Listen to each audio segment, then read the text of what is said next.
नमस्कार, मैं स्वतंत्र कुमार और आप सभी का स्वागत करता हूं आपके अपने चैनल शॉर्ट हैंड टीम पर। तो दोस्तों, आज की इस वीडियो में दैनिक जागरण की संपादकीय से 450 शब्दों के डिक्टेशन को हम लोग लेने वाले हैं। इसे हम 3 अलग अलग स्पीड में लेंगे। पहली बार में 60 की स्पीड में, दूसरी बार में 80 की स्पीड में, तो तीसरी और आखिरी बार में इसी डिक्टेशन को हम लोग 90 की स्पीड में लेने वाले हैं। अगर आपको इस डिक्टेशन के PDF की ज़रूरत है तो आप हमारे टेलीग्राम ग्रुप को ज्वाइन कर सकते हैं। ग्रुप का लिंक इसी वीडियो के ठीक नीचे डिस्क्रिप्शन बॉक्स में आपको मिल जाएगा। तो 60 की स्पीड में आपका डिक्टेशन स्टार्ट होगा। 5 सेकंड के बाद तब तक के लिए आप रेडी रहें।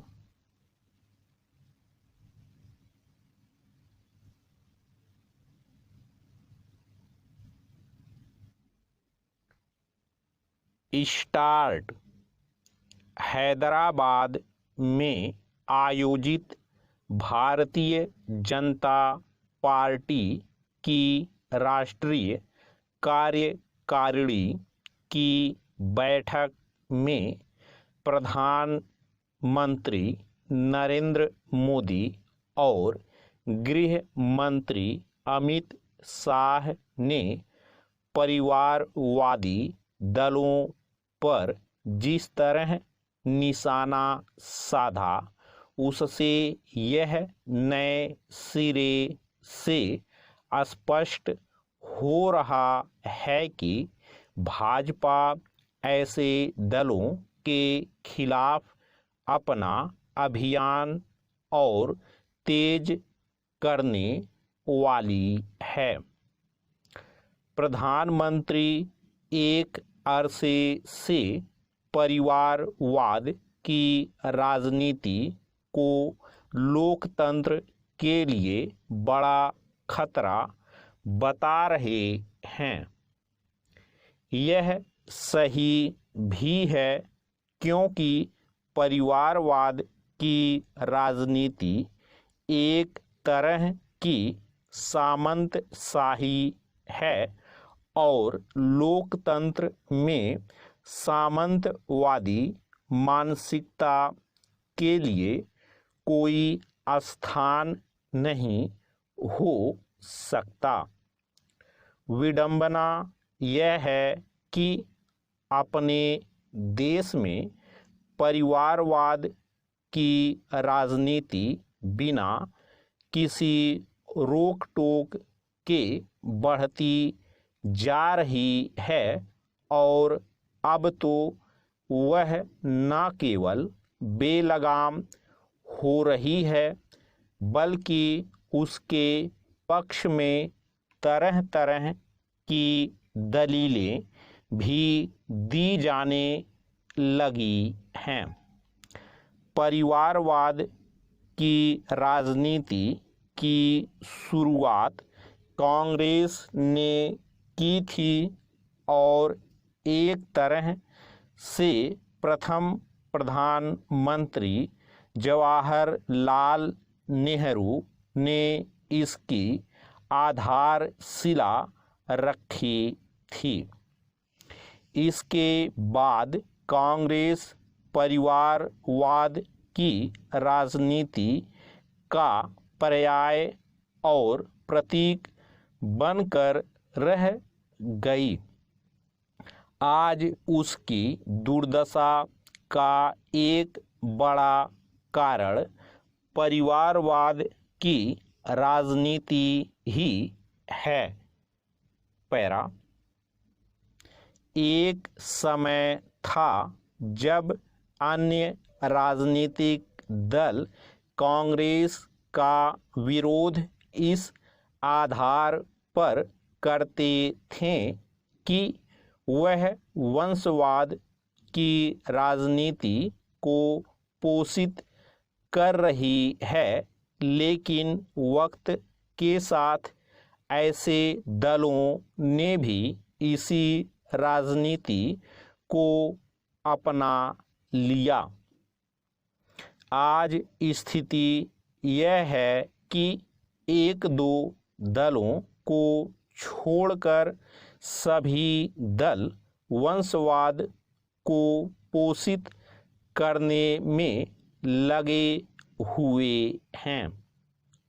यह ना तो इन दलों के लिए ठीक है और ना ही भारतीय लोकतंत्र के लिए। वंशवाद की राजनीति के कारण दलों में आंतरिक लोकतंत्र का जो अभाव है वह लगातार बढ़ता जा रहा है।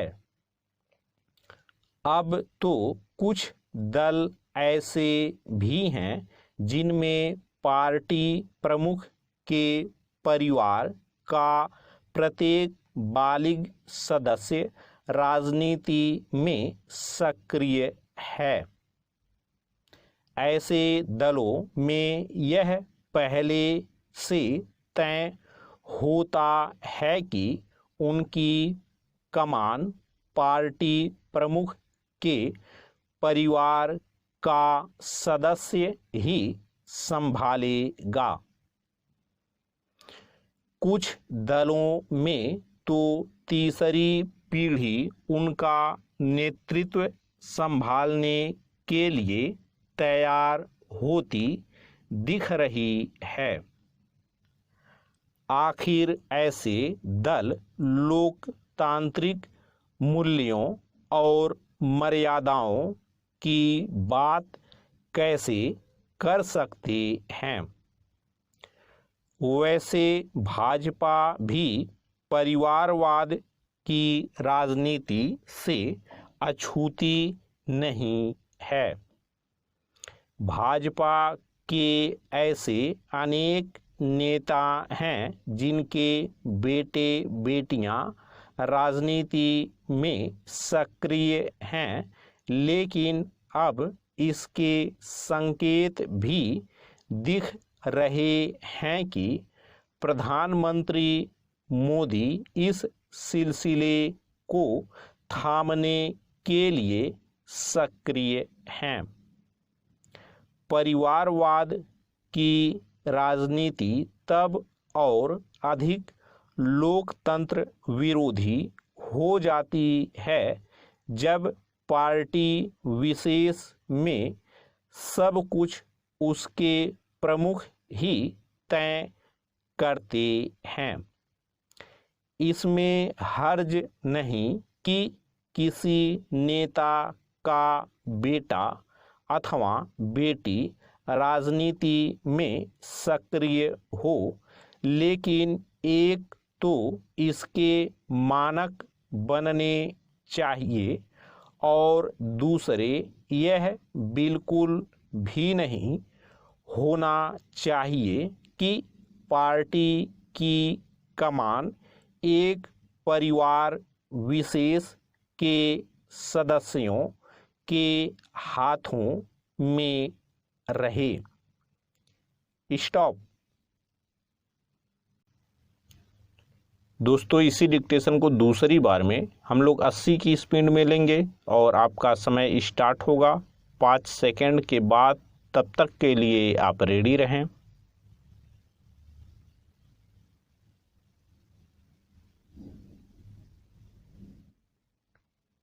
स्टार्ट।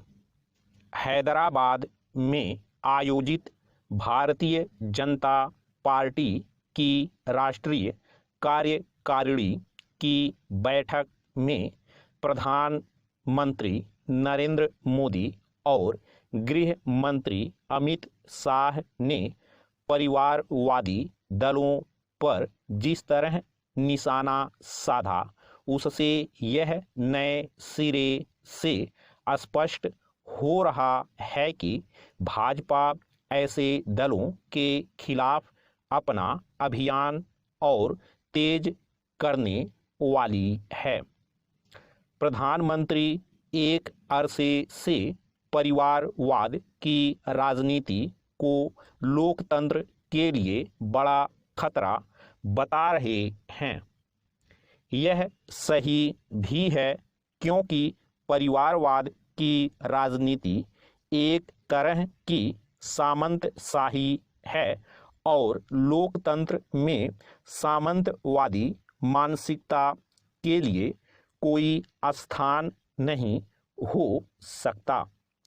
विडंबना यह है कि अपने देश में परिवारवाद की राजनीति बिना किसी रोक टोक के बढ़ती जा रही है और अब तो वह न केवल बेलगाम हो रही है बल्कि उसके पक्ष में तरह तरह की दलीलें भी दी जाने लगी हैं।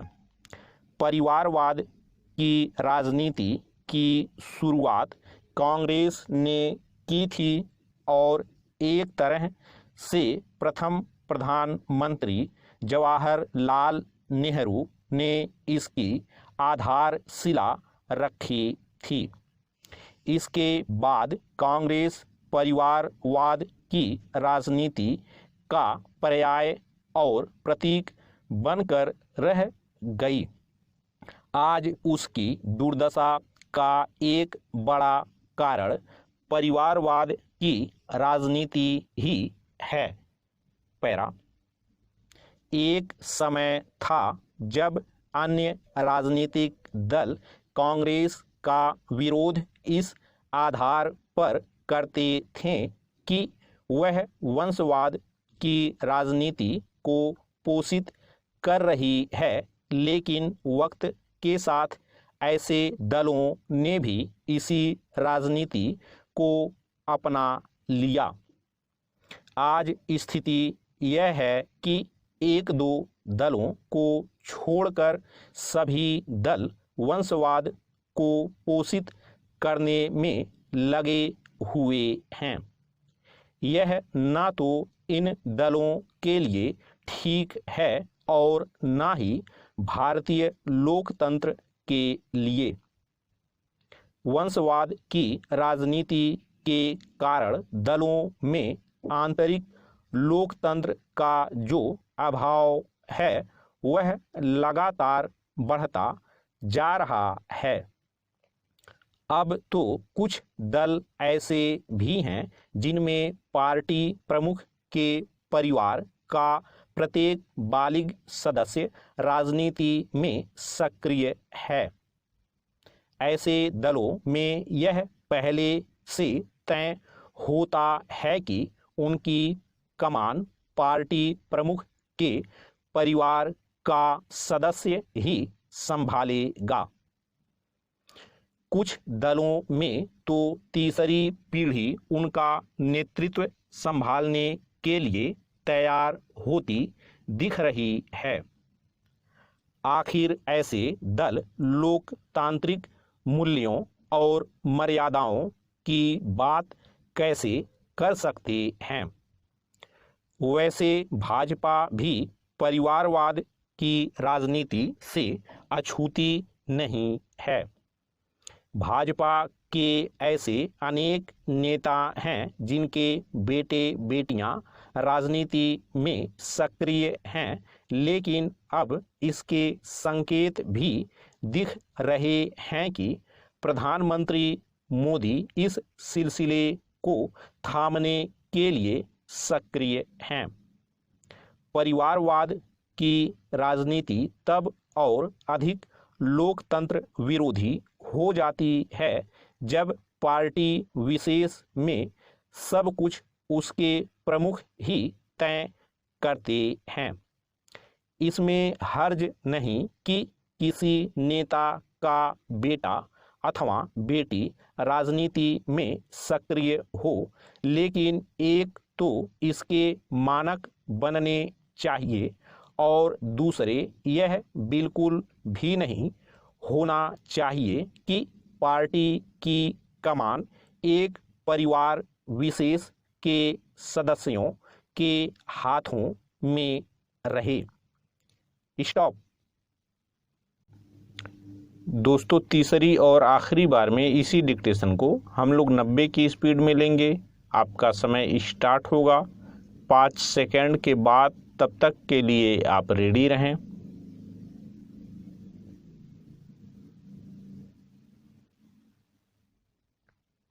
स्टार्ट हैदराबाद में आयोजित भारतीय जनता पार्टी की राष्ट्रीय कार्यकारिणी की बैठक में प्रधानमंत्री नरेंद्र मोदी और गृह मंत्री अमित शाह ने परिवारवादी दलों पर जिस तरह निशाना साधा, उससे यह नए सिरे से स्पष्ट हो रहा है कि भाजपा ऐसे दलों के खिलाफ अपना अभियान और तेज करने वाली है। प्रधानमंत्री एक अरसे से परिवारवाद की राजनीति को लोकतंत्र के लिए बड़ा खतरा बता रहे हैं। यह सही भी है, क्योंकि परिवारवाद की राजनीति एक तरह की सामंतशाही है और लोकतंत्र में सामंतवादी मानसिकता के लिए कोई स्थान नहीं हो सकता। विडंबना यह है कि अपने देश में परिवारवाद की राजनीति बिना किसी रोक टोक के बढ़ती जा रही है और अब तो वह न केवल बेलगाम हो रही है, बल्कि उसके पक्ष में तरह तरह की दलीलें भी दी जाने लगी हैं। परिवारवाद की राजनीति की शुरुआत कांग्रेस ने की थी और एक तरह से प्रथम प्रधानमंत्री जवाहरलाल नेहरू ने इसकी आधारशिला रखी थी। इसके बाद कांग्रेस परिवारवाद की राजनीति का पर्याय और प्रतीक बनकर रह गई। आज उसकी दुर्दशा का एक बड़ा कारण परिवारवाद की राजनीति ही है। पैरा एक समय था जब अन्य राजनीतिक दल कांग्रेस का विरोध इस आधार पर करते थे कि वह वंशवाद की राजनीति को पोषित कर रही है, लेकिन वक्त के साथ ऐसे दलों ने भी इसी राजनीति को अपना लिया। आज स्थिति यह है कि एक दो दलों को छोड़कर सभी दल वंशवाद को पोषित करने में लगे हुए हैं। यह ना तो इन दलों के लिए ठीक है और ना ही भारतीय लोकतंत्र के लिए। वंशवाद की राजनीति के कारण दलों में आंतरिक लोकतंत्र का जो अभाव है वह लगातार बढ़ता जा रहा है। अब तो कुछ दल ऐसे भी हैं जिनमें पार्टी प्रमुख के परिवार का प्रत्येक बालिग सदस्य राजनीति में सक्रिय है। ऐसे दलों में यह पहले से तय होता है कि उनकी कमान पार्टी प्रमुख के परिवार का सदस्य ही संभालेगा। कुछ दलों में तो तीसरी पीढ़ी उनका नेतृत्व संभालने के लिए तैयार होती दिख रही है। आखिर ऐसे दल लोकतांत्रिक मूल्यों और मर्यादाओं की बात कैसे कर सकते हैं? वैसे भाजपा भी परिवारवाद की राजनीति से अछूती नहीं है। भाजपा के ऐसे अनेक नेता हैं जिनके बेटे बेटियां राजनीति में सक्रिय हैं, लेकिन अब इसके संकेत भी दिख रहे हैं कि प्रधानमंत्री मोदी इस सिलसिले को थामने के लिए सक्रिय हैं। परिवारवाद की राजनीति तब और अधिक लोकतंत्र विरोधी हो जाती है जब पार्टी विशेष में सब कुछ उसके प्रमुख ही तय करते हैं। इसमें हर्ज नहीं कि किसी नेता का बेटा अथवा बेटी राजनीति में सक्रिय हो, लेकिन एक तो इसके मानक बनने चाहिए और दूसरे यह बिल्कुल भी नहीं होना चाहिए कि पार्टी की कमान एक परिवार विशेष के सदस्यों के हाथों में रहे। स्टॉप।